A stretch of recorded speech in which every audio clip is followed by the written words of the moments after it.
Good morning, Miki. How are you today? Good morning, John. I'm doing well. How are you? Great. It's really good to have you with us this morning to talk a little bit about how brands can market effectively to the SMB sector. But welcome to our studio audience and to CMA Next participants as well. It's great to have you with us today. Miki, why don't you start off by maybe giving a short introduction about yourself, but also give us some insight into how you came into this wonderful position that you are in today. Yeah, sure. And it's a pleasure to be here this morning. Thank you for the opportunity, John. I'm really looking forward to the conversation. So my name is Miki Velemirovich, and I'm president of Cargo. Cargo is a full-size marketing and advertising agency that helps big brands market to SMBs. So that's the focus that we have. Great. Something that we call business to small business marketing. And so within that realm. So interestingly, I started my career in finance, actually. So my father was in finance. Maybe that was a little bit of that family. Yeah, family sort of, transfer of, you need to be in finance. And so I started with a big brand. I started with IBM back in 1999 in finance. And a few years later, I was having a conversation with a friend about, it was this random conversation about why do people buy what they buy? Right. So this conversation really started to make me think about consumer behavior, and that prompted me to say, okay, maybe I need to switch to marketing. So I did my MBA at Schuler School of Business, focused on marketing, and I wanted to get myself retrained. And then I went into marketing at Mercedes-Benz. That was my start. So how that translates to SMBs is that one of the opportunities I got while at Mercedes was to launch and build the commercial vehicle division for Mercedes. I see. The big Sprinter vans. Yeah. I was going to say it's a long ways from luxury brands sometimes to the SMB market, but I can see the connection.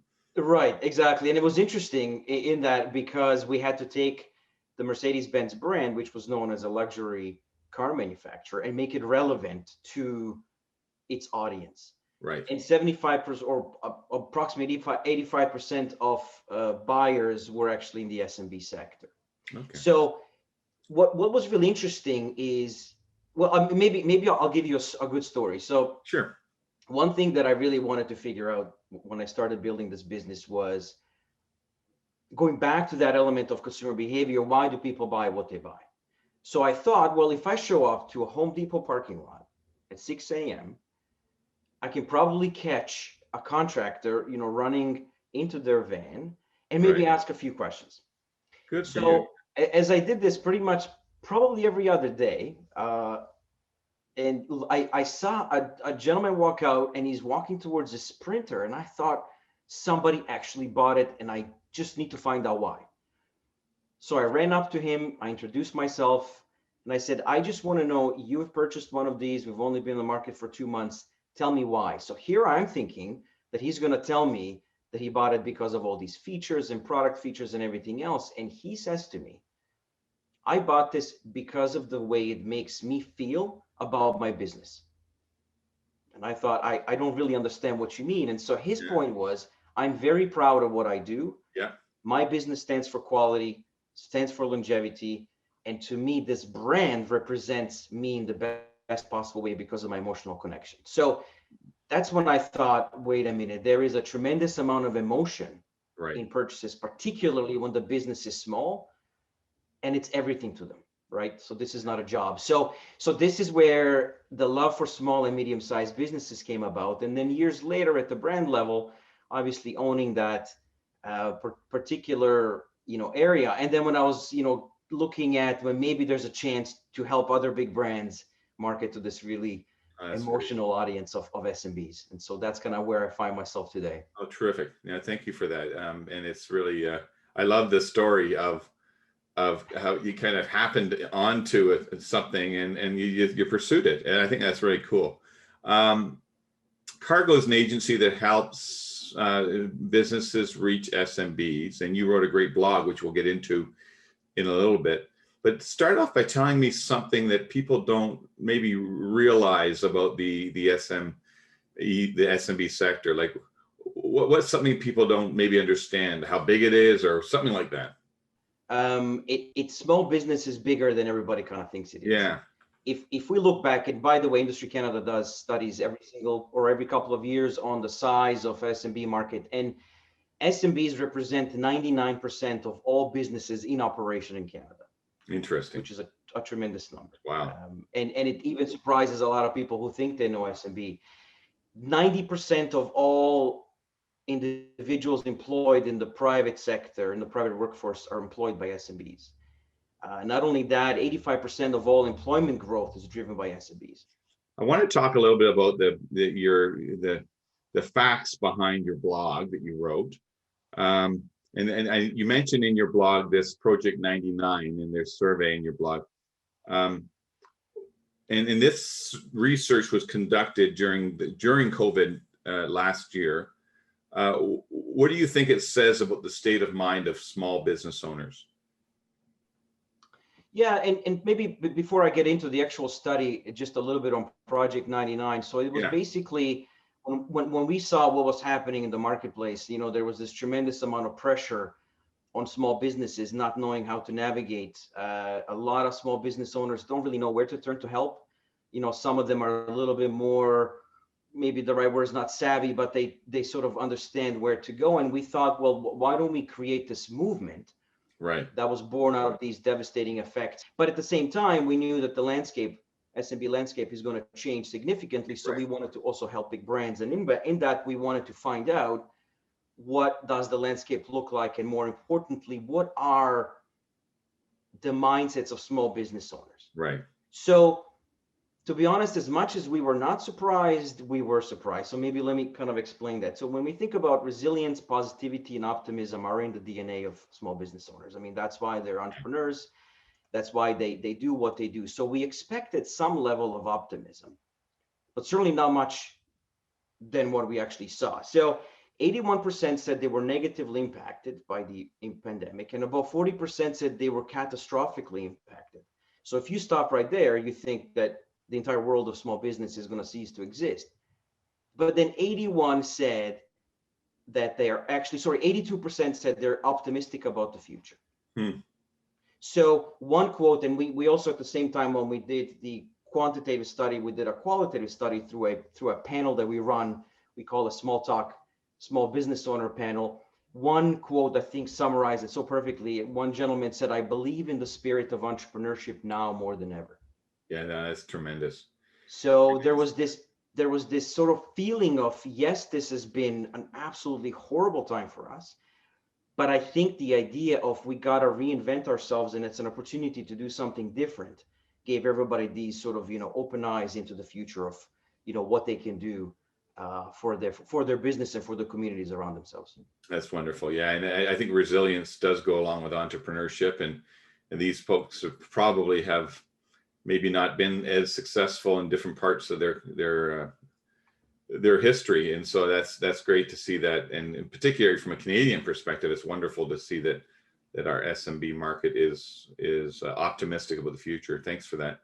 How does the audience break? If you're to break down that audience into personas or segments, like how would you typify them? Yeah, that's a great question. We found over the years of research of small business owners, are there groupings that we can kind of say, here is sort of, how we summarize them. And it was all born out of the fact that a lot of brands used to tell us, listen, there are 1,100 different types of SMBs out there. So how do I become relevant to a small luxury boutique hotel and a bike shop and a technology provider and a law office? And so we came up with two personas. Okay. What we call the Artisan and the Crusader. And the main difference between the two is their mindset about how do they view the world, in that the Artisan is someone who has a craft. They're very good at something. So my example is always someone who makes the best croissant there is, and they just want to pass that craft to the world for the world to share into that. Right. And so they're all about changing their world. Whereas the Crusaders is more of your typical entrepreneur, someone who sees an opportunity. They might have a passion about cars, but they want to do something in technology because they want to change the world. Right. So what we're seeing right now is that while both groups are optimistic, there's a tremendous amount more power behind what Crusaders are willing to do. they're the ones looking at this and saying, this is great. This is what they call a great reinvention. In fact, they are the ones who believe they're the creators of the next normal, right? They think they're going to be the ones. And I think if we go back and think about what happened, after the Great Recession, we ended up getting WhatsApp, Uber, Square. I mean, all these brands were born out of that era of a need for something a little bit different. So I think it's kind of a unique way to look at it. But I do definitely think that if we have to put our power behind something, it's the Crusaders. They're the ones looking to find a way to really re-energize the next step. Yeah, and you've already covered the notion of how you should market to what sense of emotion you should bring to this Crusader segment. And you said that, that in your blog, feed the optimism. Don't be too sympathetic, empathetic. Really help to empower their creativity, help to empower their energy level. Can you illuminate on that?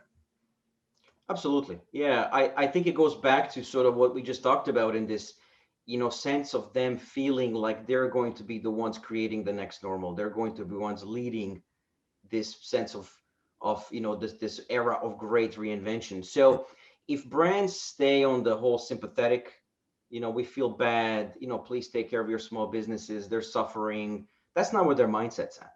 Right. They're saying, I don't need sympathy anymore. I need enthusiasm. I need this sort of feeling of, instead of this big hug, it's arm in arm together towards this brighter future, right? So I think what we at Cargo, we always say, move the heart to move the mind. And I think this is now even more important to really get on the emotional level of where they're at, and they're feeling like they're going to be the creators of the next normal. So I think we kind of have to go back and think, I don't think it's really time anymore. I think the era of being sympathetic to their position is gone. And I think we have to work more with that empowerment, messages of definite empowerment now. Yeah, that's great. And your second piece of advice, of course, is to target that message, and the message of optimism is going to work better for some than others. Is that the same notion of those two personas? And don't be too optimistic when you're talking to artisans, or yeah, definitely. I think without a doubt, the Crusaders, they just want empowerment. Help me, become bigger, better, reinvent myself, reinvent the world. Whereas the artisans are definitely a little bit more, because for them, the challenging thing is they had to close their doors. They're the ones who define the culture on Main Street.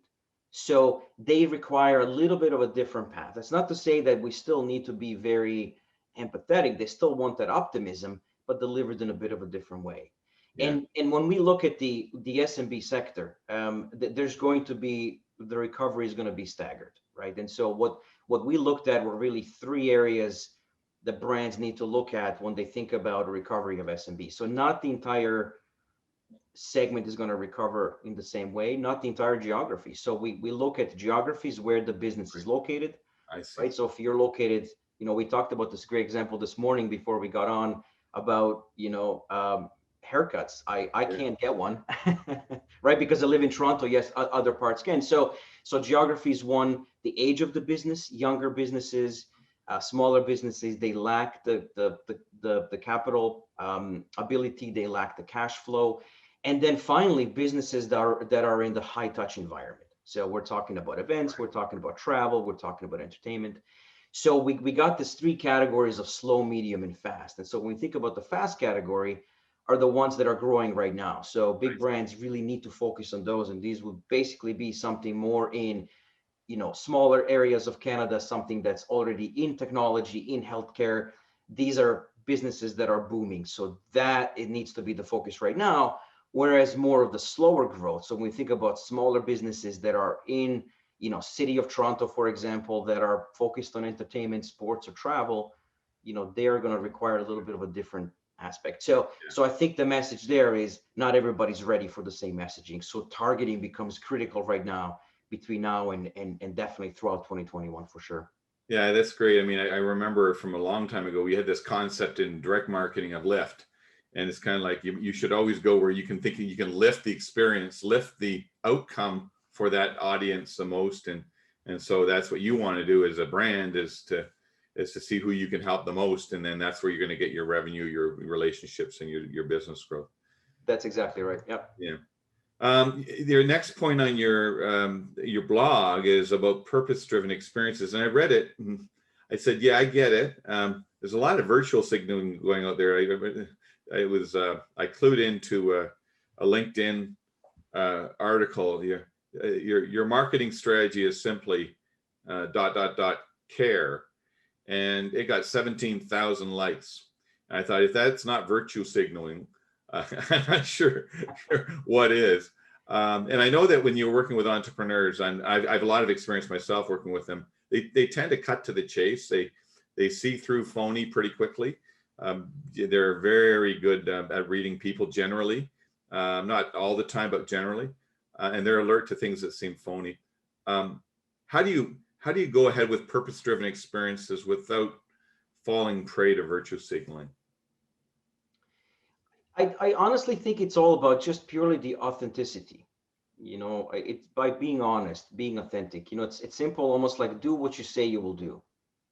Don't make promises you can't keep. And a lot of times, all of us marketers, we want to be, maybe a little bit too, what's the word? We want to help, and we want to put ourselves in that position. But the reality is, can we help? Mm. So I'll give you a great example. And this also comes from my days as a marketer with Mercedes-Benz commercial vehicles. We started to talk a lot about being your partner, because that's the ultimate thing you want to become to a small business owner, is a brand partner. Well, the reality was, people were picking up on that and saying, but are you a partner? Because I just went to your workshop, your dealership. It was 8 o'clock. I finished my day at 8 o'clock and you were closed. So if you want to be a partner, then be a partner. And so that started to really rethink the whole idea for us to say, well, if we're going to start to they listen, they focus on these claims, that for them, that is important. And so yes. Beyond that, we changed, obviously, how late were we open, and realized that obviously that's a very different consumer than, a B2C side that's servicing their vehicles. And I think the one thing that also we start to think about is there was a tremendous amount of observation done by small businesses when the pandemic hit. How did the brands react? Was it genuine? Did their promises fall on deaf ears? And so I think when we think about the future, and the pandemic has helped get there. So I'm not surprised that this piece that you shared on LinkedIn got so much sort of engagement, is that we did an interesting study in 2019 on millennial small business owners. It was the fastest growing group of small business owners. And we wanted to figure out what they were like. There's a lot of, stereotypes and maybe misconceptions about millennials in general, but we wanted to find out what were they like as business owners. And what we found, that as individuals, they're driven by purpose. So a lot of times when we all think about, millennials are lazy. They're not lazy. They're smarter. They just don't want to do what they don't believe in. And so this purpose was a huge piece that kind of came out, and that, as business owners, even accelerated to when it comes to brands they want to do business with. So if the brand doesn't stand for purpose, they really start to lose interest very quickly. And because they're so focused on experiences, to them, it's all about brand experience. So that's why we talk about purpose-driven experiences. Got it. So a lot of times it's all about, think about an ecosystem of products, an ecosystem of services based on something that you believe as a brand that really relates well to sort of what problem do you need to resolve for that small business owner. Great. I want to talk a little bit about your last point, which is really on, make a friend before you try to close the sale. And I remember in my early training in sales, there's this step that's called worth the time, and it's called different things in different processes. But it's about, before you go in and say, hey, can I do all your work for you in this area? You have to develop a relationship. And I have found particularly in the last 3 or 4 months, that there's a lot of spray and pray techniques going on. I just get inundated with daily 5 or 6 people telling me that they can take over all my CRM needs. And It's kind of like, I don't even know you, you're already going for the close. Talk a little bit about that. Yeah, it's funny you mentioned that, because we one of our sort of core statements at Cargo, we always say, talk to me, don't sell to me. Yeah. And it applies, it doesn't matter what part of business you're in, but particularly when it comes to very emotional, very passionate driven, small and medium-sized business owners, to come at them with, I can do this for you, without understanding their business and coming across completely from a sales perspective, will never work.